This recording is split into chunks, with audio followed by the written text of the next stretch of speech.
Hello student, आप सबका स्वागत है आपके अपने यूट्यूब चैनल पर। मैं आज आपके सामने फिर से कक्षा 10th के अंदर माध्यमिक शिक्षा बोर्ड का 4 अप्रैल को गणित का पेपर होने वाला है। बच्चों की डिमांड थी कि हमें गणित के पेपर के बारे में आप लोग बताइए, तो मैं आपके सामने गणित का पेपर लेकर के आया हूँ। और जो 4 तारीख को बोर्ड का एग्ज़ाम में जो पेपर होने वाला है वो सामान्यतः है इसी प्रकार के पेपर के ऊपर आधारित प्रश्न हैं, बोर्ड के एग्ज़ाम में आप लोगों से पूछे जाएंगे। तो इस पेपर के अंदर आप लोगों को जो खंड ए है, सेशन ए है, उसके बारे में आज अपन चर्चा करने वाले हैं। खंड ए के अंदर आप लोग जो वस्तुनिष्ठ प्रश्न हैं और अति लघुत्तरात्मक प्रश्न हैं उनके ऊपर अपन आज चर्चा करने वाले हैं। उनका अपन हल आज के वीडियो में देखने वाले हैं। इसके आगे खंड ब से वाले जो खंड है उनका अपन इसके आगे आने वाले वीडियो में उनके ऊपर चर्चा करेंगे।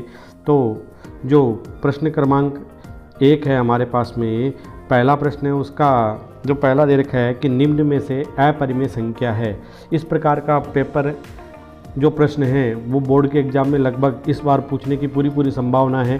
तो इसमें आप लोगों को पहली संख्या दे रखी है 2.23 के ऊपर बार दे रखी है, और जिसके ऊपर बार लगी होती है उसको परिमेय संख्या के रूप में लिखा जा सकता है, इसलिए ये परिमेय संख्या नहीं होगी। और इसके बाद में √81 दे रखा है, तो √81 है उसका वर्गमूल होता है वो 9 होता है, तो ये भी एक परिमेय संख्या है। जो 100 दे रखा है जिसमें आपको दे रखा है कि 2.232425 यानी आगे भी चलती जा रही है।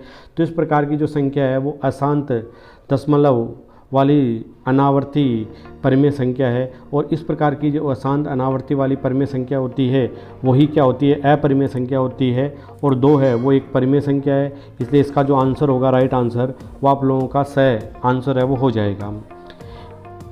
इसके बाद में जो पहले का दूसरा दे रखा है कि बहुपद px बराबर √3x + 5 की घात है, और ये कैसा बहुपद है, तो जिसके ऊपर x की घात है वो 1 ही दे रखी है। तो इस प्रकार का बहुपद होता है वो रेखिक बहुपद होता है। तो इसके अंदर जो ऑप्शन नंबर 1 है उसमें भी अपन को रेखिक बहुपद दे रखा है, और ऑप्शन नंबर जो बी है उसमें भी रेखिक बहुपद दे रखा है, और सी और डी में अपन को द्विघात बहुपद दे रखे हैं। इसका मतलब हमारा जो आंसर होगा वो ए और बी में से ही होगा।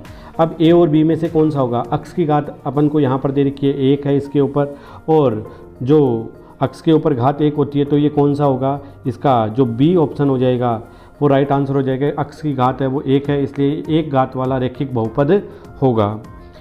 इसी प्रकार से जो पहले का तीसरा अपन को दे रखा है कि k के किस मान के लिए निम्नलिखित रेखिक समीकरणों के युग्म के अपरिमित रूप से अनेक हल हो सकते हैं। तो जिसके अपरिमित रूप से अनेक हल हो सकते हैं उनको अपन अगर समीकरण के रूप में लिखें तो उनको a1/a2 है वो बराबर b1/b2 है वो बराबर c1/c2 होता है। तो इस समीकरण को अपन इसी रूप में अगर लिखने का प्रयास करते हैं तो इसके अंदर हमारे पास में जो a1/a2 है वो अपन को a1 के रूप में अपन को क्या दे रखी है, जो पहली समीकरण अपन को ये दे रखी है कि kx + 3y - k - 3 बराबर 0 है, और दूसरी दे रखी है 12x + ky - k बराबर 0। तो a1/a2 के रूप में a1 का मान हमारे पास में k है और a2 का जो मान है वो हमारे पास में 12 है। तो k/12 आ जाएगा, और ये बराबर है वो किसके आ जाएगा, b1/b2। तो b1 का मान हमारे पास में 3 है और b2 का मान है वो हमारे पास में k है, तो 3/k हो जाएगा। और इसके द्वारा भी अपन इसके मान को निकाल सकते हैं। तो इनको अपन वज्र गुणा करते हैं, तो वज्र गुणा करते हैं तो हमारे पास में जो वज्र गुणा करने पर क्या होगा, k को k से गुणा करना पड़ेगा और 3 को 12 से गुणा करना पड़ेगा। तो हमारे पास k को गुणा से k से गुणाएंगे तो k² बराबर क्या जाएगा हमारे पास 12 × 3, तो 12 × 3 हमारे पास k² बराबर क्या आ जाएगा 36 आ जाएगा। और अगर अपन k का मान निकालेंगे तो हमारे पास में √36 आएगा, और √36 किसका हल होता है, √36 है वो हमारे पास में ± का 6। तो इसके अंदर हमें जो ऑप्शन नंबर 1 दे रखा है हमारे पास में, ऑप्शन नंबर 1 है वो हमें दे रखा है 6, तो इसका राइट आंसर क्या आ जाएगा 6 हो जाएगा।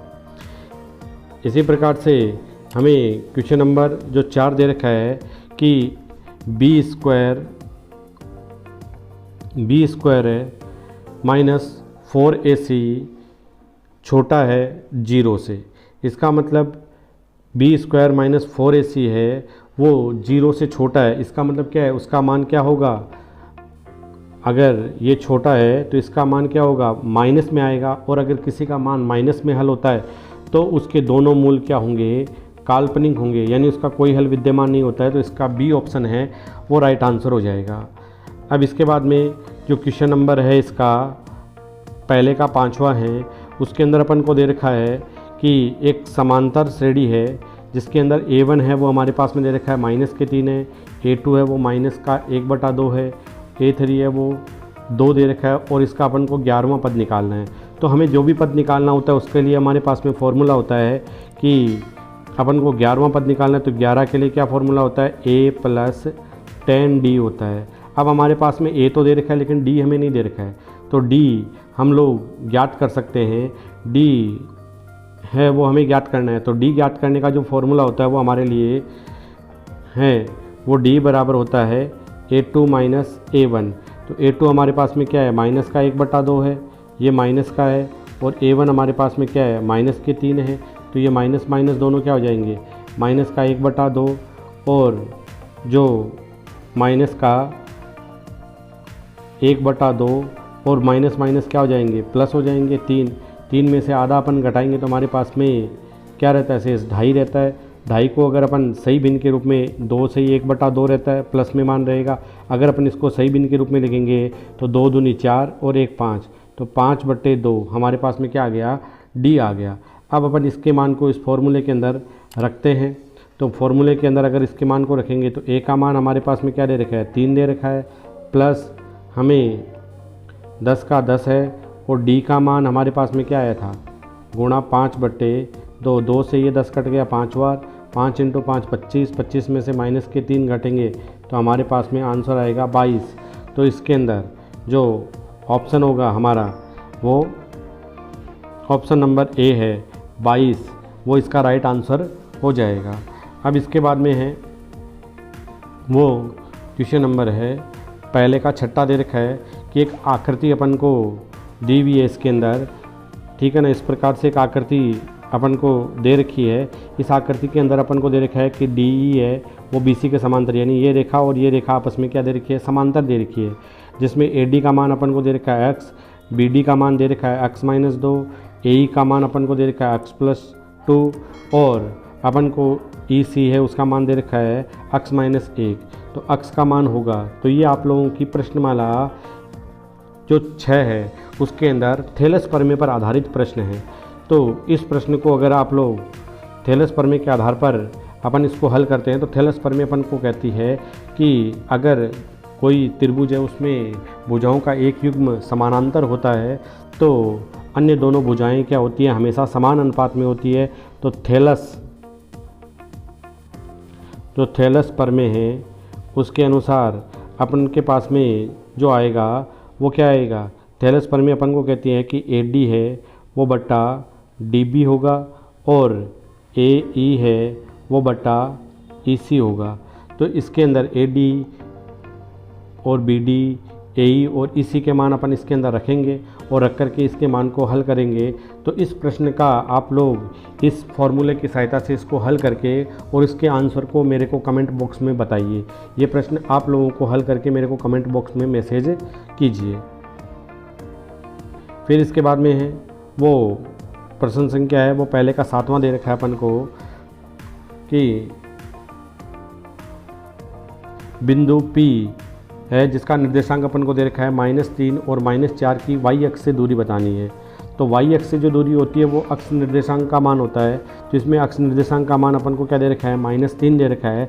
तो हमारे पास में इसमें -3 भी ऑप्शन में दिया हुआ है, लेकिन -3 है वो इसका राइट आंसर नहीं होगा, क्योंकि दूरी जितनी भी ली जाती है वो सब हमेशा धनात्मक होती है। तो इसका जो राइट आंसर होगा वो हमारे पास में डी ऑप्शन है, जो द ऑप्शन है जिसके अंदर 3 आंसर दे रखा है वो इसका राइट आंसर हो जाएगा। अब इसके बाद में जो क्वेश्चन नंबर है 8, ये अपन को प्रश्नमाला 8वीं पर आधारित दिया हुआ है। यदि sin θ = 1/2 हो तो अपन को इसके अंदर पूछा गया है कि 1 टू साइन स्क्वायर थीटा बटे साइन थीटा का मान क्या होगा। तो इस प्रश्न के अंदर अपन क्या करते हैं, जो एक दे रखा है इस प्रश्न के अंदर साइन थीटा का मान है वो इनपुट करते हैं। तो जो साइन थीटा है उसके अंदर 1/2 अपन लिख करके इस प्रश्न को हल करेंगे। तो 1 - 2, फिर साइन थीटा का मान हमारे पास है 1/2, तो इसका स्क्वायर हो जाएगा बटे साइन थीटा है तो इसका मान भी 1/2 आ जाएगा। तो 1 का 1 आएगा हमारे पास में अब आंसर इसके अंदर। इसको अपन आगे करते हैं। तो 1 का 1 आएगा, फिर 2 का 2 आएगा, 1/2 का स्क्वायर होता है 1/4, फिर बट्टे में 1/2। इसके अंदर इस 2 से ये 4 है वो 2 बार कट जाएगा। तो हमारे पास जो मान आएगा वो क्या आ जाएगा, वो हमारे पास मान आएगा 1 - 1/2 बट्टे 1/2। अब 1 में से आधा घटाते हैं तो हमारे पास में जो मान रहता है वो 1/2 बट्टे में भी क्या है 1/2। और उस संख्या में अगर उसी संख्या का भाग अगर अपन लगाते हैं तो हमारे पास में जो भागफल हमें प्राप्त होता है 1/2 में 1/2 का भाग लगाएंगे तो हमारे पास एक आंसर आएगा। तो इसका जो राइट आंसर होगा वो हमारे पास में जो इस प्रश्न का राइट आंसर हो जाएगा वो ऑप्शन नंबर बी है, वो इसका राइट आंसर हो जाएगा। 1 है वो इसका आंसर हो जाएगा। अब इसके बाद में क्वेश्चन नंबर है वो पहले का 9 नंबर है, वो अपन को दे रखा है कि कोस 0 डिग्री प्लस साइन 0 डिग्री का मान कितना होता है। तो कोस 0 डिग्री है और साइन 0 डिग्री है, इनके मान कितने होते हैं। तो कोस 0 डिग्री है और साइन 0 डिग्री के मान अपन को बताने हैं। तो कोस 0 डिग्री प्लस जो साइन 0 डिग्री है, अब अपने को इसकी टेबल दे रखी है। उस टेबल की ट्रिक अगर आप लोग सीखना चाहते हो तो आप लोगों को इसी वीडियो के डिस्क्रिप्शन बॉक्स के अंदर उसकी लिंक दे दी जाएगी, जिससे आप उस सारणी को आसानी से है वो सीख सकते हैं और कभी भी एग्ज़ाम में वो भूलेंगे नहीं। उस सारणी को आप लोगों को एग्ज़ाम में जाने के समय कॉपी मिलने के बाद भी आप लोग पेंसिल की सहायता से सारणी को बना सकते हैं और उनके मान है वो इनपुट कर सकते हैं। तो साइन 0 डिग्री होता है, उसका मान है वो 0 होता है, और साइन कोस 0 डिग्री का मान 1 होता है। तो इन दोनों का योग हमारे पास में 1 आएगा। तो इसका जो राइट आंसर है वो हमारे पास में क्या आ जाएगा, इसका राइट आंसर है वो डी ऑप्शन है, वो इसका राइट आंसर हो जाएगा कि इसका आंसर होगा वो 1 आ जाएगा। इसी प्रकार से अपन को आगे दे रखा है कि किसी भी प्रयोग की सभी प्रायोगिक घटनाओं का जो योग होता है, कोई भी प्रयोग किया जाता है उसकी प्रायोगिक घटनाएं क्या होती है, एक सांप्रायिक घटनाएं होती है, यानी वो सभी घटनाएं प्रयोग में संपन्न होती है, इसलिए उसकी सभी घटनाओं का जो योग होता है वो 1 होता है। इसलिए इसका ए ऑप्शन है वो इसका राइट आंसर हो जाएगा। फिर अपन को क्वेश्चन नंबर दे रखा है कि निम्नलिखित आंकड़ों का माध्यक ज्ञात कीजिए, जो क्या होगा।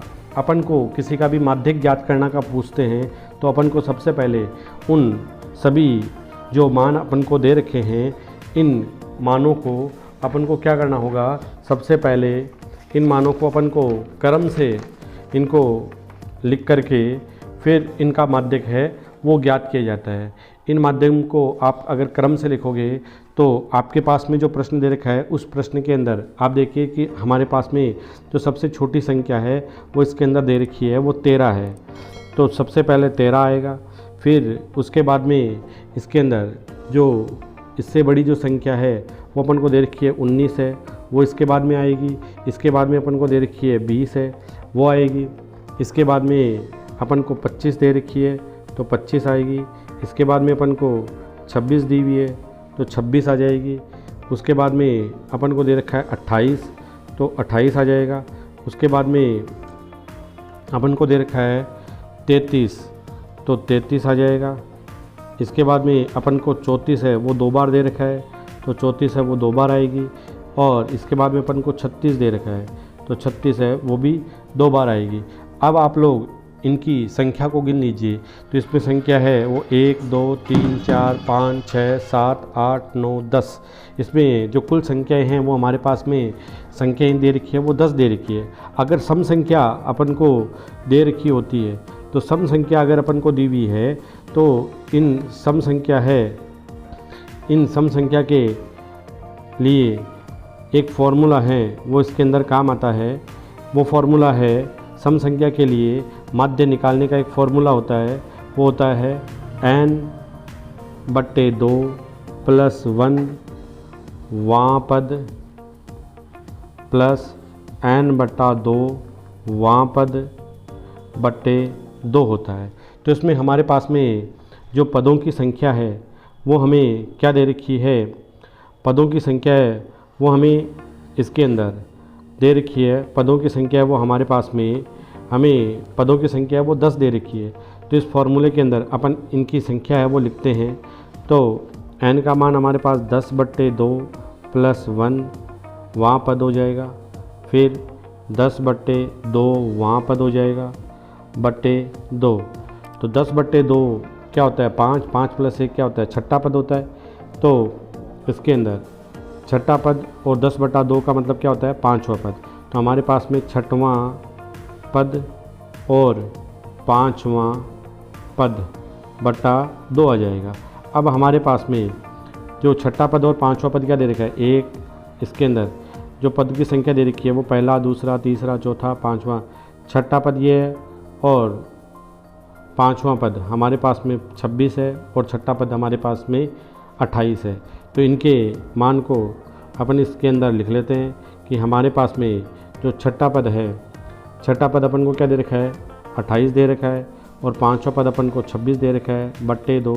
अगर इन दोनों को अपन जोड़ेंगे तो हमारे पास 8, 6, 14 होते हैं, 2, 2, 4, 1 हासिल के 5 बट्टे 2 हो गए। तो हमारे पास में इसका जो आंसर है वो क्या आ जाएगा 27 आ जाएगा। तो हमें इसका जो राइट आंसर है वो अगर देख के बताना है तो इसमें से जो राइट आंसर है जो ऑप्शन होगा वो बी ऑप्शन है, वो इसका राइट आंसर हो जाएगा। फिर इसका पहले का 12वां दे रखा है कि एक वृत्त पर स्थित एक बिंदु से कितनी स्पर्श रेखाएं खींची जा सकती है। एक वृत्त पर एक बिंदु से केवल एक ही स्पर्श रेखा है वो खींची जा सकती है। तो इस प्रकार क्वेश्चन नंबर 1 है उसके अंदर अपन को 12 क्वेश्चन दे रखे थे, उन प्रश्नों को हमने हल कर लिया। इसके बाद में आप लोगों को रिक्त स्थान है उनकी पूर्ति करनी है। क्वेश्चन नंबर 2 दे रखा है कि निम्नलिखित जो प्रश्न है उसमें रिक्त स्थानों की पूर्ति है करके उसको अपने आंसर है वो अभ्यास पुस्तिका में आप लोगों को लिखने हैं। तो इसके अंदर जो अपने को पहला प्रश्न दे रखा है दूसरे का कि किन्हीं दो धनात्मक पूर्णांक a और b के लिए HCF AB गुणा LCM AB है तो वो किसके बराबर होता है। अगर किसी दो संख्याओं का HCF अपन ले रहे हैं, LCM ले रहे हैं, अगर उन दोनों का गुणनफल आपस में है दे रखा है तो अपन को दोनों संख्याओं का जो गुणनफल होगा A और B, इन दोनों संख्याओं का जो गुणनफल होगा वही क्या होगा HCF और LCM के गुणनफल के बराबर आएगा। इसी प्रकार से अपने को इसको आगे वाला दूसरा प्रश्न दे रखा है कि रेखिक समीकरण युग्म दे रखा अपन को a1x + b1y + c1 = 0, a2x + b2y + c2 = 0 में यदि a1/a2 = b1/b2 बराबर नहीं है c1/c2 तब निरूपित रेखाएं हैं वो किस प्रकृति की होगी। तो इसमें जो निरूपित रेखाएं होगी वो समांतर होगी, ठीक है ना। क्योंकि इसका जो निकाय का हल होगा वो कोई हल नहीं होगा, इसका कोई हल विद्यमान नहीं होगा और इसलिए इनकी जो रेखाएं होती है वो कभी भी प्रतिच्छेद नहीं करती है, वो हमेशा एक दूसरे के समानांतर होती है। इसके बाद में इसका जो तीसरा अपन को दे रखा है कि एक प्रथम पद A सार्वत्तर D वाली एक AP का nवां पद द्वारा प्राप्त होता है। तो nवां पद प्राप्त करने का जो फॉर्मूला है वही इस फॉर्मूला ही अपन को इसमें लिख करके दिखाना है। तो कौन सा पद अपन को ज्ञात करना है, nवां पद ज्ञात करना है। तो nवां पद ज्ञात करने का फॉर्मूला क्या होता है, an = a + n - 1 × d इसका फॉर्मूला होता है। इस फॉर्मूले की सहायता से अपन क्या कर सकते हैं, किसी भी प्रकार की कोई भी एपी या समांतर श्रेणी हो सकती है उसका nवां पद है वो ज्ञात कर सकते हैं। फिर इसके आगे क्वेश्चन नंबर जो 4 है वो अपन को दे रखा है कि 7.6 सेमी लंबाई वाले रेखाखंड को 3:2 में विभाजित करने पर छोटे भाग की लंबाई क्या होगी। तो अगर अपन को इस प्रकार का कोई भी प्रश्न है जिसको अनुपातिक रूप से अपन को विभाजित करना दे रखा है, तो इसमें जो अनुपात सबसे छोटा होता है उसी का मान अपन को निकालना है। इसके लिए अपन को क्या करना पड़ेगा, दोनों अनुपातों का योग करना पड़ेगा। तो 3 + 2 अपन करेंगे तो अनुपातों का योग हमारे पास में क्या आएगा, 5 आएगा। अब अपन को इसके छोटे भाग का मान निकालना है, तो छोटे भाग का अनुपातिक मान अपन को क्या दे रखा है, 2 दे रखा है। अपन को इसका जो छोटे भाग का अनुपात है वो 2 दे रखा है। कुल अनुपात का योग कितना आया, 5। और अपने को कुल भुजा की लंबाई कितनी दे रखी है, वो दे रखी है अपन को 7.6 दे रखी है। तो सबसे पहले 2 को 7.6 से गुणा करेंगे, तो 2 को 7.6 से गुणा करेंगे तो 2 × 6 करेंगे तो 12, 2 × 6 करेंगे तो 12 आएगा, और 2 × 7 करेंगे तो 14 + 1 15। तो 15 पॉइंट क्या आ गया, 2/5। इसमें अगर भाग लगाएंगे तो हमारे पास भागफल जो आएगा वो 5 × 3 = 15, और फिर पॉइंट है, फिर 2 में भाग नहीं जाता है तो 0, और फिर 20 में कितनी बार जाएगा, 4 बार, तो 3.04 सेमी है। इसका आंसर है वो हमारे पास में आ जाएगा। इसका जो राइट आंसर हमारे पास में आएगा वो कितना आ जाएगा, वो आएगा 3.04 सेमी। इसका राइट आंसर हो जाएगा। अब आप लोगों को इसके बाद में क्वेश्चन नंबर 5 दे रखा है। इसका क्वेश्चन नंबर जो 5 है वो अपन को दे रखा है कि यदि एक द्विघात समीकरण x² - 2x + k = 0 के मूल समान है तो k किसके बराबर होगा। अगर अपन को कोई भी प्रश्न दे रखा है उसमें अपन को मूल समान दे रखे हैं तो उसके लिए एक फॉर्मूला होता है b² - 4ac = 0। तो b का मान यहाँ क्या होता है, x का गुणांक होता है। तो x का गुणांक क्या है हमारे पास, -2 है, तो -2 का स्क्वायर हो जाएगा। फिर 4, a क्या होता है, x का गुणांक होता है, तो x का गुणांक हमारे पास में 1 है। और c क्या होता है, वो अचर पद का गुणांक होता है, तो वो k है, बराबर 0 है। तो इसका जो हमारे पास में अगर 2 का अपन स्क्वायर करेंगे तो 2 का स्क्वायर हमारे पास में क्या आ रहा है, 4 आता है, माइनस इंटू माइनस प्लस हो जाएगा, और क्या आएगा, 4k = 0 आ जाएगा। अब अपन इसके अंदर अपन को k का मान निकालना है, तो इसको पक्षानंदन करेंगे तो हमारे पास में 4 बराबर क्या आ जाएगा, 4k।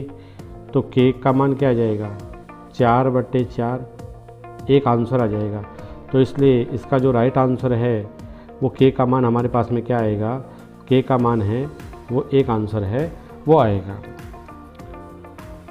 इसके बाद में जो क्वेश्चन नंबर है वो दूसरे का अपन को छठा दे रखा है कि एक त्रिभुज दे रखा है अपन को, ठीक है ना। एक त्रिभुज है, उस त्रिभुज के अंदर ABC में कोण B समकोण है। यदि एक कोण 45 डिग्री है और एक भुजा A है तो उसके कोस A का मान अपन को निकालना है।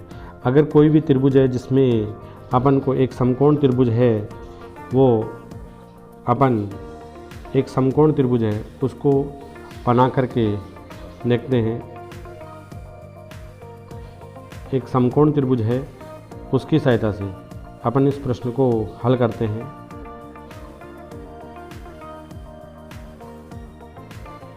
हमें क्या दे रखा है, एक समकोण त्रिभुज दे रखा है ऐसे, और उसमें B कोण है वो 90 डिग्री का दे रखा है, A और ये C भुजा। इसमें AB भुजा अपन को क्या दे रखी है, AB भुजा का जो मान है वो अपन को दे रखा है, इसके अंदर A है, और एक कोण है वो 45 डिग्री का है।